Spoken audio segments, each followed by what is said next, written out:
প্রবাসী ভাই বন্ধুরা আসসালামু আলাইকুম। আশা করছি সবাই অনেক অনেক ভালো আছেন। অনেকেই প্রবাসী ভাই বোনরা রয়েছেন এখন পর্যন্ত এমআরপি পাসপোর্টটি আপনারা রিনিউ করতে পারছেন না, ই পাসপোর্টও নিতে পারছেন না, যার কারণে অনেকেরই অনেক সমস্যা হচ্ছে। প্রিয় দর্শক, আজকের ভিডিওতে আপনাদেরকে জানিয়ে দেব যারা প্রবাসী রয়েছেন আপনার এমআরপি পাসপোর্টটি কি আবার পুনরায় রিনিউ করা যাবে কিনা, সংশোধন করা যাবে কিনা, অথবা এমআরপি পাসপোর্ট থেকে ই পাসপোর্ট নিতে হলে করণীয় কি, সেই বিষয়ে বিস্তারিত আপনাদেরকে জানিয়ে দেওয়ার চেষ্টা করব। তাই ভিডিওটা শুরু থেকে শেষ পর্যন্ত দেখুন, আশা করি আপনাদের খুবই উপকারে আসবে। এখন আর দেরি না করে আপনাদেরকে নিয়ে যাব সরাসরি মূল ভিডিওতে। চলুন তাহলে দেখানো যাক। প্রিয় দর্শক, প্রথমেই আপনাদেরকে জানিয়ে দেব যারা প্রবাসী রয়েছেন আপনার এমআরপি পাসপোর্ট থেকে ই পাসপোর্ট নিতে পারবেন খুব সহজেই। সেই প্রসেসটা কি আপনাদেরকে গত ভিডিওতে দেখিয়েছিলাম, তবে সেই বিষয়টা আবারও আপনাদেরকে জানিয়ে দিচ্ছি।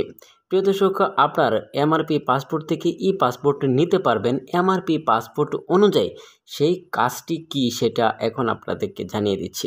প্রথমেই আপনাদেরকে যে কাজটি করতে হবে, আপনার এমআরপি পাসপোর্টটাকে সেটা রিনিউ করার জন্য আপনার প্রথমেই এমআরপি পাসপোর্ট অনুযায়ী একটি জন্ম নিবন্ধন তৈরি করবেন। যদি জন্ম নিবন্ধন তৈরি করা থাকে তাহলে ভালো, আর যদি না তৈরি করা থাকে তাহলে আপনার জন্ম সনদটি এমআরপি পাসপোর্ট অনুযায়ী তৈরি করবেন। সেই এমআরপি পাসপোর্টটাকে ই পাসপোর্ট নিতে পারবেন শুধু জন্ম সনদ অনুযায়ী। তবে সেই জন্ম সনদটি অবশ্যই আপনার বাংলা ইংরেজি ভার্সনের হতে হবে এবং ডিজিটাল হতে হবে। তাহলেই আপনি বাংলাদেশ থেকে আপনারা যারা প্রবাসে গিয়েছেন আপনার জন্ম সনদ দিয়ে ই পাসপোর্ট নিতে পারবেন, যদি আপনার এম্বাসি হাই কমিশন আপনাকে সেই পারমিশন দেয়। তবে তারা কিছু বিশেষ নীতিমালা চালু করেছে। যারা অনেক দিন যাবৎ আপনার প্রবাসে রয়েছেন আপনার এমআরপি পাসপোর্টটাকে ই পাসপোর্ট নিতে পারবেন যদি আপনার জন্ম সনদ সঠিক থাকে এবং অনলাইন থাকে। তবে অনেকেই কমেন্টস করে জানিয়েছেন যে আমি এম্বাসিতে গিয়েছিলাম, আমাকে বলেছে যে এমআরপি পাসপোর্ট থেকে ই পাসপোর্ট নিতে হলে এনআইডি কার্ড প্রয়োজন। তারপরে অনেকে আমাকে কমেন্টস করে জানিয়েছেন আমার তো এখনও এনআইডি কার্ড হয়নি, তাহলে কিভাবে এমআরপি পাসপোর্ট থেকে ই পাসপোর্ট নিব। আবার অনেকেরই এনআইডি কার্ড থাকলেও সেই এনআইডি কার্ডের সাথে পাসপোর্টের তথ্যের ঘরমিল রয়েছে। দর্শক, সেক্ষেত্রে আপনার প্রয়োজন হবে ভিসা কার্ড এবং আপনার পাসপোর্ট, সেগুলা জমা দিতে হবে।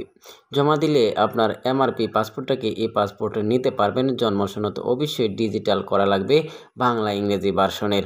প্রিয় দর্শক, যারা প্রবাসী রয়েছেন এখন একটি সুযোগ রয়েছে, আপনার এমআরপি পাসপোর্ট থেকে ই পাসপোর্ট নিতে পারবেন যদি না আপনার এনআইডি কার্ডটা নাও থাকে জন্ম সনদ অনুযায়ী।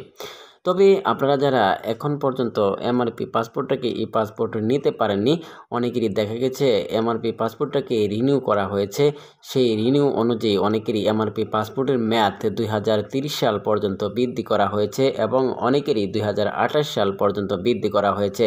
সেই বিষয়ে বাংলাদেশ পাসপোর্ট অধিদপ্তর থেকে বলা হয়েছে যাদের এনআইডি কার্ডের পাসপোর্টের মেয়াদ আপনার 2030 সাল পর্যন্ত বৃদ্ধি করা হয়েছে তাদের পাসপোর্ট বৃদ্ধি বহাল থাকবে বা মেয়াদ বৃদ্ধি বহাল থাকবে, তাদের পাসপোর্ট বাতিল হবে না।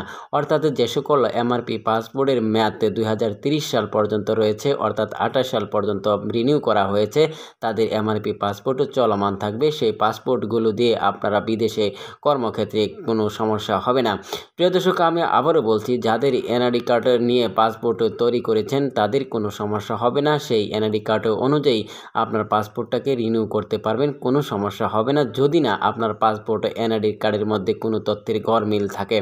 প্রিয় দর্শক, আমি আবারও বলছি আপনাদের যাদের এখন পর্যন্ত এমআরপি পাসপোর্টটাকে ই পাসপোর্ট নিতে পারেননি, আপনাদের বর্তমানে এমআরপি পাসপোর্ট অনুযায়ী একটি জন্ম সনদ তৈরি করুন।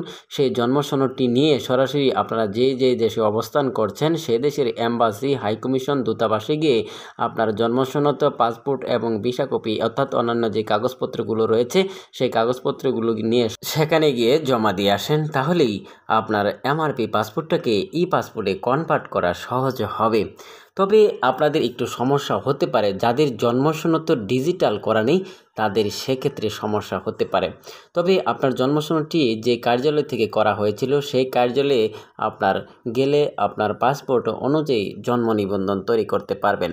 তবে আমি আপনাদেরকে বলবো যারা বাংলাদেশ থেকে জন্ম নিবন্ধন তৈরি করেছেন, বাংলাদেশের যে কার্যালয়ের নাম রয়েছে সেই কার্যালয়ে আপনার জন্ম সনদটি জমা দিলে আপনার পাসপোর্ট অনুযায়ী আপনার জন্ম সনদ তৈরি করতে পারবেন। সেই জন্ম সনদটি আপনি প্রবাসী নিয়ে সেই জন্ম সনদ দিয়ে আপনি পাসপোর্ট নিতে পারবেন। সম্মানিত দর্শক, তাহলে আজকে এখানেই শেষ করব। পাসপোর্ট, এনআইডি কার্ড, জন্ম নিবন্ধন নিয়ে আপনাদের কোনো কিছু যদি জানার প্রয়োজন হয় আমাকে ভিডিওতে কমেন্টস করে জানাতে পারেন। আজকে এখানেই শেষ করছি। আসসালামু আলাইকুম।